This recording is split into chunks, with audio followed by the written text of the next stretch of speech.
İmam hatiplerin öğrencilerine kadar,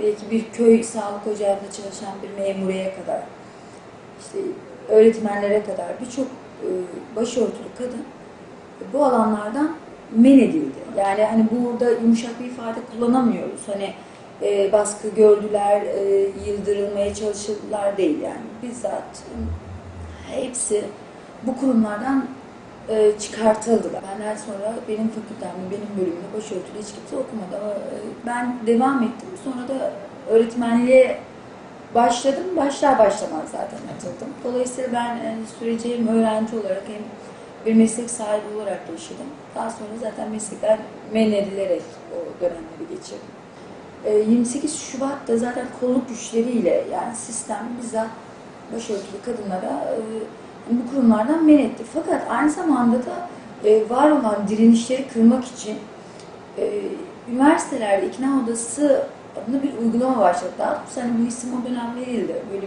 kapısına ikna odası da yazılan bir yer yok tabii. Bunu da kuran yani bu fikri işleyen, uygulatan da bugün işte milletvekili olan Nur Serter, Çağdaş Yaşamı Destekleme Derneği'nin öncü kadınları bu işte yer aldılar. Burada şöyle bir hedefleri vardı. Yani okula gelen başörtülü kızların birincil olarak yani zaten bu örtüleri isteyerek takmadıklarını aslında böyle beyan almak istiyorlardı. Şimdi o dönemlerde giren birçok kız bu odalarda bir kameranın olduğunu söylüyordu. Fakat hani bunu o dönemde yani mağdurların bu durumu ispat edebilmesi için eline herhangi bir veri yoktu. Bunu işte hazırladığım ikna odalarıyla alakalı kitapta ben de belirttim. Oradaki röportaj yaptığım arkadaşlar da bunu belirtiyorlar. Fakat aynı günlerde yani 28 Şubat'ın hemen akabinde aslında böyle bir çekim olmadığına dair bir söylem geliştirmişti iknacılar.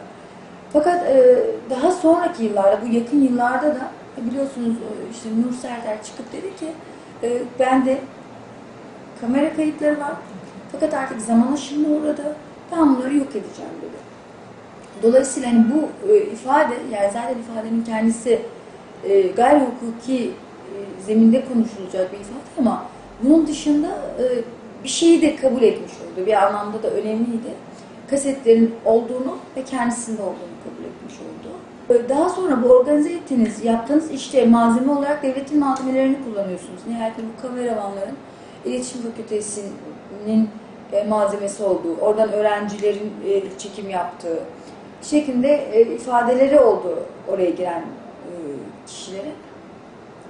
Dolayısıyla ya aynı şekilde orada iknacı olarak kullandığınız memurelere de muhtemelen oraya girdikleri vakit için mesai almış olmalılar. Çünkü devlette memurun herhangi bir iş yapması için muhakkak ücretlendirilmeyi talep eder. Yani bir sürü bunun gibi yani alt alta sıralayabileceğimiz unsur var ama bu malzeme hala devlete ait olması gereken bu malzeme bir kişisel eşya olarak evinizde saklanamayacak bir şeydir. Velev ki sakladınız bir şekilde onları devlete zaten iade etmeniz gerekir. Toplumu, kamuoyunu bunları yok etmekle tehdit edemezsiniz ya da artık hani benim üzerimden kalktı zaman aşımı oldu da diyemezsiniz. Bu yargılamalar süreci de evet yani dediğim gibi yani bunlardan bahsetmemiz tabii ki olumlu ama mevcut iktidar bundan daha fazlasını yapabilir aslında. Birçok konuda olumlu gelişmeleri görüyoruz, birçok tabunun yıkıldığını görüyoruz.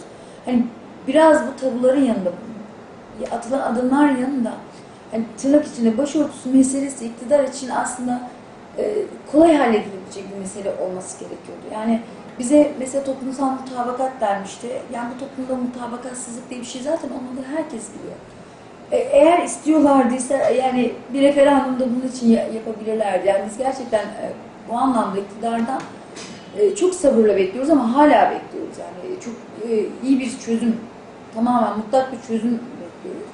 Yargılamalar konusunda da yargılamalar yani sınırlı kaldı.